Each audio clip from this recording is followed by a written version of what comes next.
Welcome back to a very, very special episode of the Self Love Club. We have a very exciting guest, someone that I'm very honored to be able to chat with and to, learn a little bit from and share a little bit of her story and just for all of us to get to know her. So, welcome, Victoria. I'm so thrilled to have you here. Thank you for having me. I'm so excited to be here. It is not necessarily a long time coming, but it feels like the perfect time of all of this aligning and working out because we are actually both of our businesses, Mary Young, which obviously is my business, and then your company, Slipp. We are partnering right now for a fun initiative around Valentine's Day where you get a free gift with purchase from Mary Young. So why don't you tell us about Slipp instead of me not doing the best story? Why don't you give us a little, not necessarily your elevator pitch, but just like a nice little rundown of what Slipp is? Yeah, so Slipp, my company, is a condom brand, and we're really focused on female health at the forefront. So from a product standpoint, the condoms are made with simple ingredients, just two ingredients: natural rubber latex and pure silicone lubricant. And that's really, designed for optimal vaginal health after noticing a lot of condoms on the market weren't necessarily. And then from a brand standpoint, we're really just trying to change the conversation around condoms. There's a lot of stigma that goes around condoms, whether it's, the way people talk about them or women feeling like it's promiscuous of them to carry them, things like that. So really just trying to reframe the way people think about condoms and celebrate safe sex. I love this. Once I got introduced to Slipp, I actually had heard of your brand before you and I ever connected. So I had seen Slipp kind of come up on Instagram, I think, and then I don't know if it was TikTok, but there was another social media platform I saw, and then a few different people I knew were following, and I was like, okay, this seems very aligned with what I'm about, obviously female empowerment, and also just breaking down the stigma that society has put on women, and especially in the sexual world, whether it's sexual health or just sexuality in general, women are really put into a small box of, I guess, what's acceptable or appropriate. And there's not much that fits in that box. Like, women are basically told all the time that we aren't performing properly, or we need to do more, or we actually don't have sexual desire. We are only there for men. And the reality is, if women feel empowered, then they are going to feel even more encouraged to define what their sexual experience, their enjoyment looks like, how to find that, and to also have safe sex and not feel uncomfortable in those conversations and situations. So I love what you're doing. I think it's such a beautiful mission, and especially two ingredients. Like, who would have thought that condoms have more than two ingredients often, which they do, which is scary. Yeah, it's the best feeling that you had heard of Slipp beforehand as just a small brand. That's so nice to hear that kind of the word is getting out there. And yeah, glad that the message resonates. The way you articulated that was perfect. It's so true.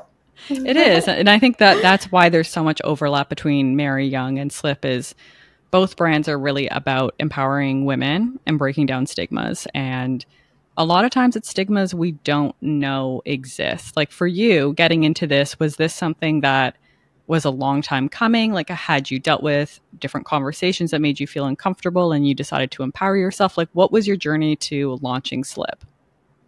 Totally. Yeah, it was like a very long time coming, but one of those things that you look back and you're like, oh, it makes sense why I'm here now. But it was just kind of a bunch of different things. Like, honestly, going back to really just my own experience with birth control. There was a point, I feel like a lot of people, I just went on the pill at a young age to regulate my period. It wasn't even for the purpose of birth control. And then it was like, when I did become sexually active, I'm like, great, I'm on birth control, but didn't really know what it is. And then as I got older and started learning about the natural cycle and everything, I was like, oh, I think I actually want to experience my natural cycle. So I decided to go off the pill. And that's when I turned to condoms as a primary form of birth control because, when it comes to non-hormonal birth control, there's not that many options out there. And looking at my options, I'm like, okay, condoms are, relatively affordable, painless, like just an easy option. But that's when I kind of started noticing all these different stigmas. I noticed the way people talk about condoms. You hear all the time like, oh, men like sex better without them. And I think women in particular, we're taught that our pleasure is less important than male pleasure. Mm-hmm. So we feel like, I felt like, if I have to ask my partner to use protection, I'm essentially asking them to sacrifice their pleasure. So if there was any pushback, you feel bad about that. So there was just a lot of little things that I was noticing about condoms as a form of birth control that were kind of bothering me. And then even, going to buy condoms and looking at the options. Yes. The options are so masculine. They're so aggressive. They're constantly talking about sensation, and they're using language like naked feel and, barely there, or whatever the language is, which is only further perpetuating this idea that like, oh, it's better without one, which was frustrating for me, And then, the last, I guess, main point here is that looking at the products themselves, I was like, this isn't even comfortable for vaginal health. And when I did kind of my research and learn more, I realized that these things like glycerin, spermicide, textures, dyes, flavors, all these things, and essentially like gimmicks, were only making condoms less comfortable, especially for vaginal health, because there is a lot at stake when it comes to vaginal health. We're like biologically more vulnerable to sexually transmitted infections. We're more likely to have painful sex. There's a whole kind of myriad of things that we have to deal with. And then layering the, reproductive health component on top of that, there's just so many reasons we should feel in control of our sexual health and comfortable, enforcing the use of condoms and stuff like that. So that's a long-winded answer, but there was just all these little things. And then eventually it kind of just like a eureka moment. I was like, I feel like I need to start this brand that's like a more comfortable product, but also just changing this conversation and like just celebrating safe sex, especially, speaking to a female audience that's been overlooked in this industry for a long time. 100%. And I hear you on all those small little things. From my perspective, when I first thought about condoms or got into that conversation around, again, similar to you, I was on birth control from 15 onward. Just thought that was like what girls do. And it wasn't for birth control. It was for regulating my period and my hormones. And then as I aged, it's like, well, that's great for birth control, but that's not protection for STDs, STIs. Like, you still need layers of protection. And I think I had the same epiphany when I was once shopping for condoms. And it feels like when you're looking at like women's deodorant versus men's deodorant, or women's body wash versus men's body wash, where it's like, it's the same brand, but like the scents for men are like power and like strong and whatever, like all these different adjectives that men quote unquote associate with, where women, it's like soft lavender in a field deodorant. You're like, what? Like, shouldn't it not be the same thing? Like, we're kind of buying the same product. And especially for condoms, it's for this two people involved. Why is it really advertised and made into this like targeted towards men? Why aren't condoms ever targeted towards women when they are just as equally as a participant in the use of a condom? Like, people kind of forget that somehow. And I think even as women, we forget that. We think it's not our responsibility. We'll do our responsibility of birth control, whether that's the pill or a patch, whatever it may be. But men, they handle condoms, and like, I will step away.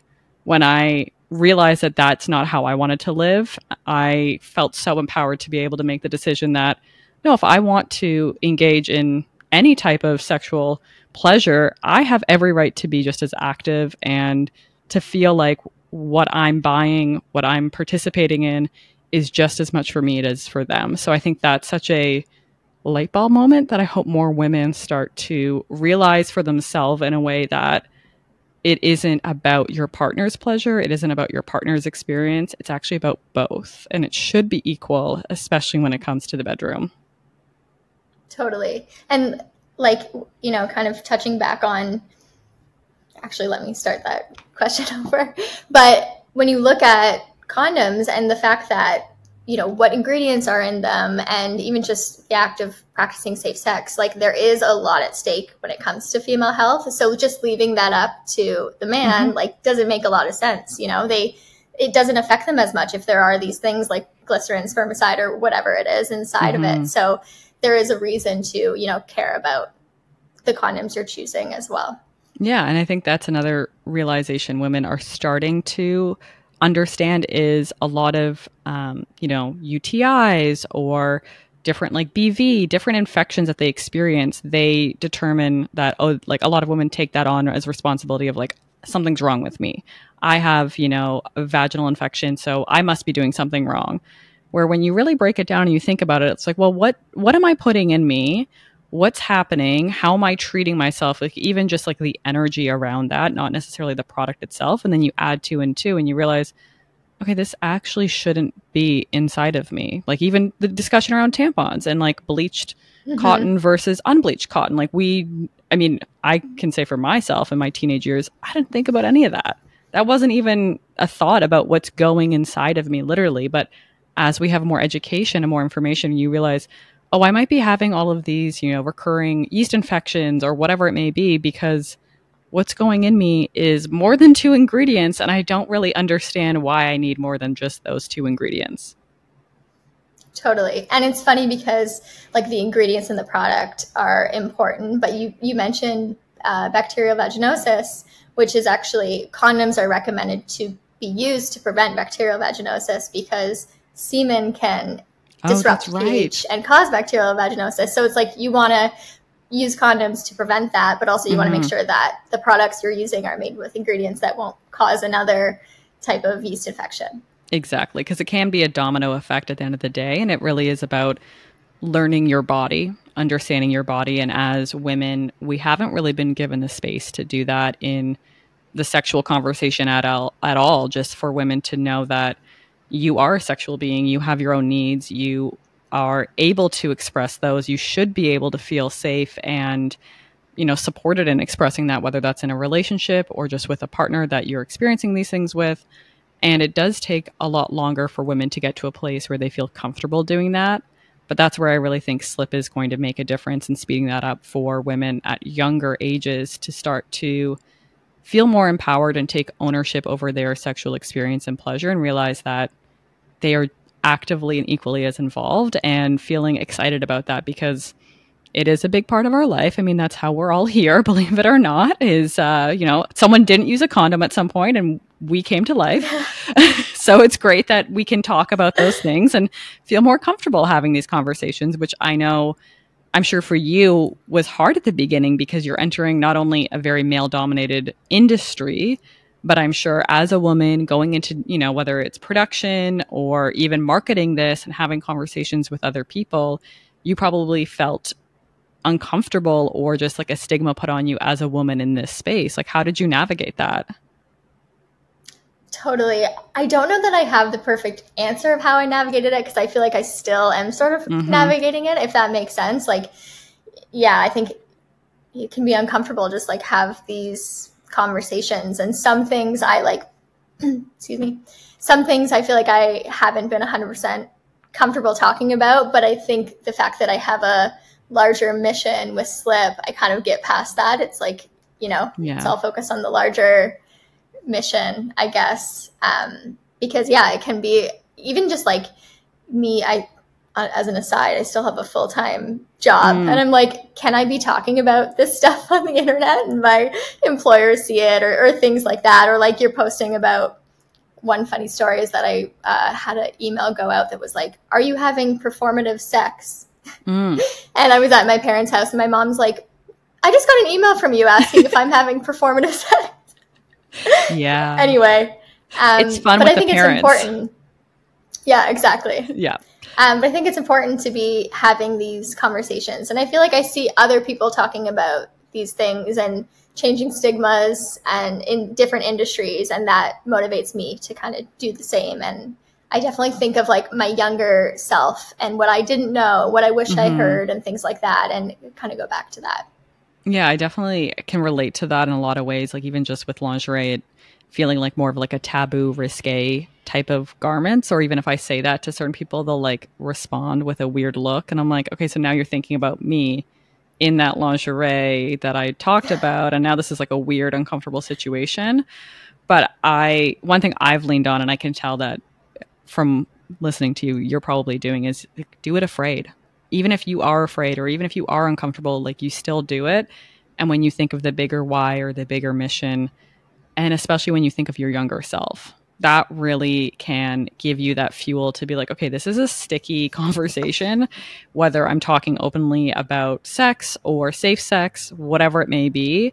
I wish I would have heard that conversation when I was younger, so it didn't take me to my mid 20s or my late 20s or even some women in their 30s to feel comfortable talking about something that is so natural that for some reason we have all hidden as a taboo thing. And that doesn't mean everyone has to talk about this on a podcast or start a sexual health related business. Like, you don't have to be leading the charge, but it does come back to, can you feel comfortable, whether that's with your partner, your friends, someone close to you that you can have these conversations with? Because I think if you look at it and you realize that you're not comfortable in any situation having these conversations, things do need to change. And that's why it's so beautiful to see brands like Slipp doing that, because it is really advocating for more people to step out of that discomfort and find comfort in their conversations and empowerment and really show up for themselves. Totally.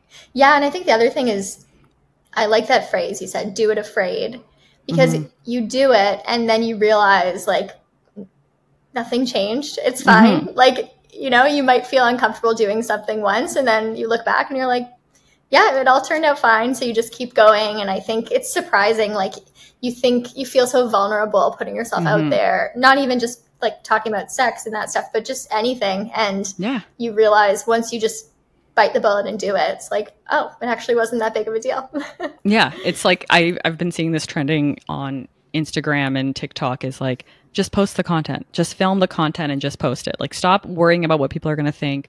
Stop wondering what people are going to expect of you or what category they're going to put you in. Just start posting if that's what you want to do, instead of overanalyzing and even putting yourself in a box of, I can't do that, or I'm not like this. It's, again, doing it afraid, seeing how you feel after it's done, like listening to yourself more than listening to anyone else.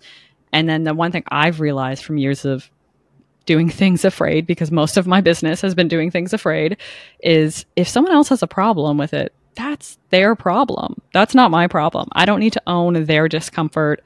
I don't need to own their judgment or whatever they're going through and how they're putting it on me. That's not mine to own. And really circling back to myself again and feeling connected with what my wishes and my desires are, how I want to connect with my community and build a community. And again, like how I want to be for my younger self. I think that's such a big thing. Like when you said that, I was like, yeah, this really is for our younger selves. Like we see, again, those TikTok trends of like, I'm doing this for her and showing like a photo of like a 3-year-old version of you. And it's like, sometimes that's all you need to remind yourself like why you're doing what you're doing, and especially why you're doing it afraid. Totally. I also think that I am a big believer in, I think there's research to back this up, that you tend to regret not doing things, so regret things you didn't do, than you regret things you did. And I feel like that's always proven to be true. Like I would rather do something and feel vulnerable and maybe be like, oh, maybe I won't do that next time, than to always wonder, like, should I have done that? Yeah. Or like, I could have done that. You know what I mean? Exactly. Because it's the unknown too. It's like, there's a lot of fear of unknown, which makes sense. Like when we're younger, like actual children, we're ready to like jump off a trampoline and not think about, oh, if I can break my arm, because we don't know what breaking your arm is at age 4. We don't know what that pain could be. But when you're 30 and you're like, okay, if I like jump off this cliff into the ocean, I could drown, I could hit my head, a shark could eat me. Like all these things that we suddenly know hold us back from doing things. But then again, you go on this trip and you never jump off the cliff and you never go swimming in the ocean, and you realize, oh, I could have had like such a beautiful once in a lifetime experience, but I let fear and all these like possibilities that maybe would never happen hold me back. And whether it's starting a business, it's putting yourself out there on a date. I think that's a big thing too, is people don't want to put themselves out there on a date because it can feel scary. It's putting yourself in a vulnerable position. It's asking someone else to meet you halfway, or maybe more than halfway, whatever the relationship could be. And it feels very terrifying, but you learn so much from doing that. And that's one thing I always wanted to remind myself when I was dating in my 20s is like, you're going to get a good story out of this. Even if you never go on a date with this person again, you are going to get a good story. You might have a drink, you might have dinner, whatever it may be. If it's terrible, you leave after an hour. That's it. So it's just showing up and taking that step. Do it for the plot, as they say. Yes. Honestly, that has helped me so much in life. Just being like, okay, main character energy, do it for the plot. Like, let's think about, like, if I were a reality TV show, like, would I be rooting for this character, or would I be like, girl, get it together? I love that. It's so great. And I think that really goes back to, obviously, you felt the need to finally, you know, put yourself in a situation where you did the research, you took those steps forward, you did it afraid, put yourself in a situation where you feel vulnerable. You're launching a business, which is kudos to anyone who's an entrepreneur. It's not easy at all. You have to have some sort of like blissful fear and naivety that all like works together in confidence. So seeing you do that is, from my perspective, I'm like very inspired by you, because I know what it takes to do. And just knowing that you are exploring things, because that's really what brought you to this point, was your exploration and what was right for your body. First was feeling your natural cycle, which is something I've talked about before, is you go on birth control and you don't even know what your natural body and your natural hormones feel like because you're on birth control. So you started in that place, you got in touch and in tune with yourself, and you got to this point of launching a business. And I'd love to know what like exploration looks like to you in different parts of your life, whether that's personally or professionally. Like, I just think it's so inspiring to see how other people look at life in that way. Yeah, I think I totally agree. Starting a business is so hard and it's such a big task to take on, but it feels so good looking back. Like, I recently did a post that was kind of recapping, you know, starting a business from then to now. And even looking back at those pictures, I'm remembering how it felt. Like, it was so daunting having all these steps ahead of me. And I had a giant cork board in my room with all these different Post-it notes. And I would like move a Post-it note over every time I got one tiny little step done. And I think something I've learned as I've gotten older and that I really believe in, this isn't my phrase. This is Marie Forleo's phrase, but it's like everything is figure outable. And it's like, you just break things down into really small bites, ask questions, read books, network, shoot your shot, like just try little things. It's actually really amazing to look back and what you could build. Like, at the beginning, I just remember constantly be like, if I can launch this business, if I can do this. And it's so rewarding now to look back and be like, yeah, wow, those tiny little steps led me to here. And it's only the beginning. It's still like a baby business, but it just is very exciting to kind of see that momentum. And it gives you the motivation to keep exploring different things. So I feel like that was kind of a tangent, but from a professional level, that's kind of like where I'm at and what exploration means to me. But I also feel like personally, yeah, I like that you use that word, exploration. I feel like personally I'm in a place right now that's kind of all about that. I feel like maybe it's the new year energy, it being January, but I'm just like, I want to like try new hobbies. I'm like taking up new random little things that are just for fun, not like to be productive, just to like, you know, have fun, explore what fun is. And yeah, exactly. Yeah, I love that. I think that's a big thing when I first stumbled upon the topic of like exploration, is there doesn't need to be like a finish line for exploration. Whereas in so many other aspects of our life, like career, whether you're starting a business or not, even just like working your way up in the corporate world, like there is a finish line. You want to reach a certain level by this year and you want a certain salary by that year.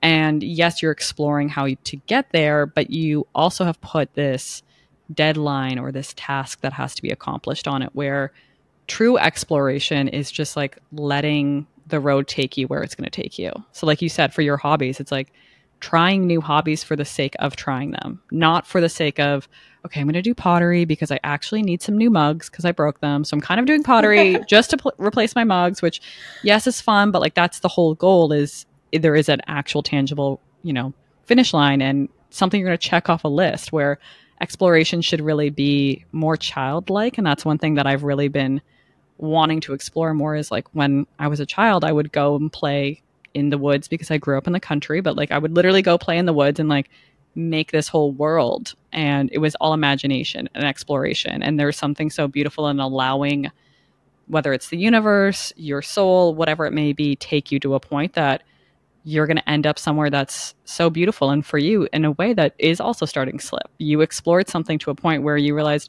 okay, you know what? I now feel confident that I want to make a difference. Not that I'm going to look to someone else and I hope that someone else is going to start this business. Is I explored this. I explored myself and what my needs were and realized that I'm not the only one. And now I want to take a step and follow that exploration and do something really beautiful and really impactful with it. Totally. That was so well said. I feel like it's just like... It's the truth. It's just the truth.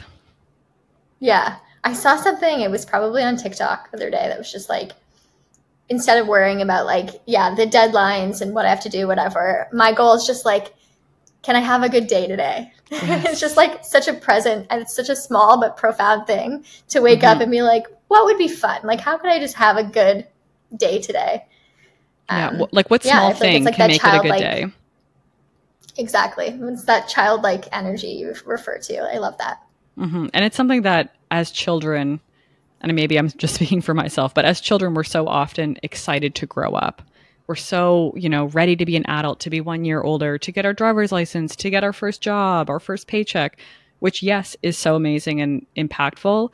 But we do wish away that, youthfulness and that big-eyed, bright-eyed, whatever the phrase is, of like how you look at life. And I think even just making it as simple as like, how can I have a good day today? And that can look different for everyone. Some people might be like, well, a good day will be reading 40 minutes in the evening rather than feeling like I didn't have time to read a book that I love. Or it is going to a hobby. It is, leaving your home and trying something new, or it's seeing a friend or just calling a friend. And it can be simple things that you put in each day. For me, today was going for a walk in the middle of the day and getting a matcha. And I was like, okay, I'm not going to squeeze this in before my morning meetings. I'm actually starting my day a little bit earlier. Then I'm going to take a break and actually leave my house for a walk in the middle of the day, which I normally don't do. So it feels extra special to do something as small as that. Like that really is on the scale of like making something feel special. It's a very small thing. But even when I was going to bed last night, I was so excited knowing that I was going to go for a midday walk. And that's what can give us the energy to explore what life can offer day in and day out. Totally.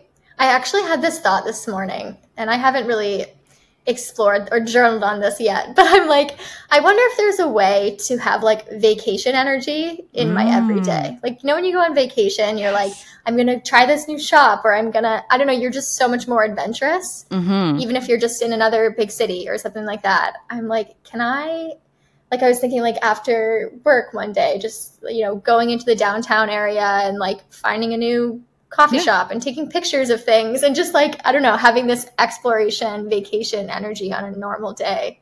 Oh, I love that. I'm going to try it out. I'll report back. Please do. That sounds exactly like what I need. I have a friend who kind of has that energy, and I don't know if he knows this, but I refer to him as a tourist of life. Anywhere we go, everything we do, he's like taking photos. Even if we've been there 100 times, he enters the room or enters the event like it's the first time he's ever been there. And he's like, oh my gosh, look at all this. Like, this is so beautiful. And I'm like, wow, like that is so beautiful to look at life like that rather than thinking about something else that you should be doing, that you're running late. What do you need to do when you get home?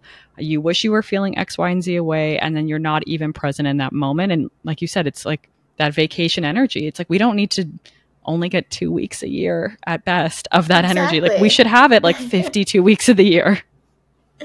Exactly. I love that. People like that are so lovely to be around when they're just so like lovely, excited about life. Yeah. I'm like, okay, I need more friends like that. And I'm like, oh, I should also maybe carry that energy too, so that I can give that to other people as well. Like a domino effect, like learn from them and then pass it along, which I think is the beauty of life also, is like learning from one another. I feel like I'm learning so much from you right now. I feel the same. I feel like this has been such a great conversation. It's been so good to learn, obviously, more about Slipp and what you're doing with the business, how you're growing it, and just being an intentional entrepreneur, which is very much what you're doing. I can tell just your why, and especially when you're uncomfortable, continuing to push through it is such a powerful way to be an entrepreneur. So I really want you to know that you're doing amazing things as a fellow entrepreneur and just even a consumer. I'm like, okay, I'm here for everything you're doing. I'm supporting everything. And I hope our community also feels the same way. So I'm sure they already know, if they follow us on Instagram, they know what your Instagram is. But can you remind everyone where they can find Slipp, where they can buy Slipp, and how they can follow along your journey? Yeah, so on social media, like every platform, it's at Slipp Health. Slipp has two P's. And you can shop our condoms on our website at slipp.org. And we're in a bunch of independent retailers across Canada and the US. So you can find that on our website. If you don't want to pay shipping, I totally get it. Oh, amazing. I'll make sure that we link all of those below so everyone knows where they can follow. And if they haven't shopped the Mary Young Valentine's Day exclusive, you can likely get a free gift with purchase. It's while quantities last. So we may be close to how many are left when this airs, but I hope that you get an order in to celebrate yourself and feel empowered to take care of your sexual health. So thank you so much, Victoria. It was honestly such a delight to have you. Thank you so much.